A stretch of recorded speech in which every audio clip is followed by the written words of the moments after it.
جس نے اللہ کو مقصود بنا کر محنت کی، اللہ اس کو حاصل ہو گیا، وہ دنیا میں بھی کامیاب ہے، آخرت میں بھی کامیاب ہے۔ جس نے بہت بڑی محنت کی، آخری چوٹی تک کی قربانی دی، لیکن اللہ مقصود نہیں تھا، اس لیے کافروں سے بھی پہلے اس کو عذاب لپیٹ میں لے لے گا۔ شہید کو بلایا جائے گا اور شہید سے کہا جائے گا کہ میں نے تجھے زندگی دی تھی، سب کچھ دیا تھا، تو نے اس میں کیا کارروائی کی؟ وہ شہید کہے گا کہ اے اللہ، تیرے لیے میں نے کوشش اور محنت کی، یہاں تک کہ میں نے اپنی جان تیرے لیے دے دی۔ اب اس شہید نے کتنوں کو، کافروں کو مار کر دین کو تقویت اس سے حاصل ہو گئی ہوگی۔ اگر اس نے دعوت تبلیغ کی شکل میں محنت کی، کتنوں کو اس کی دعوت سے ہدایت مل گئی ہوگی۔ کتنے دوزخ کے راستے پر پہنچ گئے تھے، ایک بالش ایک ذرا کی جگہ رہ گئی تھی، اس کی دعوت، اس کے بیان، اس کے جو ہے وہ ترغیب کو سن کر توبہ کر لی، جنت میں چلا گیا۔ تو ہزاروں انسان اس کی محنت سے، ہزاروں انسان اس کی اللہ کے راستے میں جان دینے سے یہ ہدایت پر آ گئے ہوں گے، اور کتنا انہوں نے کافروں کو مار کر جو ہے موت کے گھاٹ اتار کر اسلام کو تقویت پہنچائی ہوگی۔ لیکن یہ بدنصیب، اس ساری کارگزاری میں اللہ اس کا مقصود نہیں تھا، اس لیے کافروں سے بھی پہلے عذاب اس شہید کو، اس جان دینے والے کو لپیٹ میں لے لے گا۔ اس نے اللہ کو مقصود نہیں بنایا۔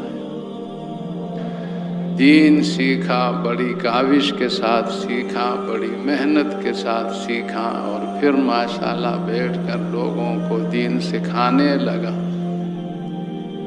بیرونی ممالک میں اس کے شاگرد پھیلے ہوئے ہیں، بیرونی ممالک میں اس کے شاگرد کام کر رہے ہیں، پاکستان میں بے شمار شاگرد اس کے کام کر رہے ہیں، اور کتنوں کی براہ راست اس کے تعلیم کی برکت سے زندگی بن گئی ہوگی۔ کتنوں جو اس کی وجہ جنہوں نے اس سے تعلیم حاصل کی، ان کی محنت سے کتنوں کی زندگی بن گئی ہوگی۔ لیکن یہ کم نصیب اپنی اس ساری کارروائی میں، سیکھنے میں، سکھانے میں، بیانات میں، ترغیب میں، واعظ نصیحت میں، اللہ کو اس نے مقصود نہیں بنایا تھا، غیر کو مقصود بنایا تھا۔ اس کے کہنے پر ہزاروں لاکھوں دوزخ سے بچ کر جنت میں جائیں گے، یہ کم نصیب کسی اور طرف جائے گا قیامت کے دن۔ ایسے ہی سخی آدمی ہے ماشاءاللہ، بہت سخاوت کی، کتنے بیوائیں معاش کی تنگی کی وجہ سے رو رہی تھی، اس کی امداد کی برکت سے ان کا رونا ختم ہو گیا۔ کتنے یتیم معاش کی تنگی کی وجہ سے آنسو بہا رہے تھے، اس کی امداد کی وجہ سے ان کا کام بن گیا، غربت ختم ہو گئی۔ کتنے غربت جو بہت مایوسی کی حالت میں پہنچ گئے تھے، اس کی سخاوت کی وجہ سے ان کی مایوسی امیدوں میں تبدیل ہو گئی۔ لیکن یہ کم نصیب خود دوزخ میں جا رہا ہے کہ اس لیے کہ اس نے اپنی ساری کارروائی میں اللہ کو مقصود نہیں بنایا۔ ہر پیغمبر علیہ السلام نے اپنی اپنی امت میں اس بات کی محنت کی کہ ان کی امت کا ہر بندہ اللہ کو مقصود بنا دے۔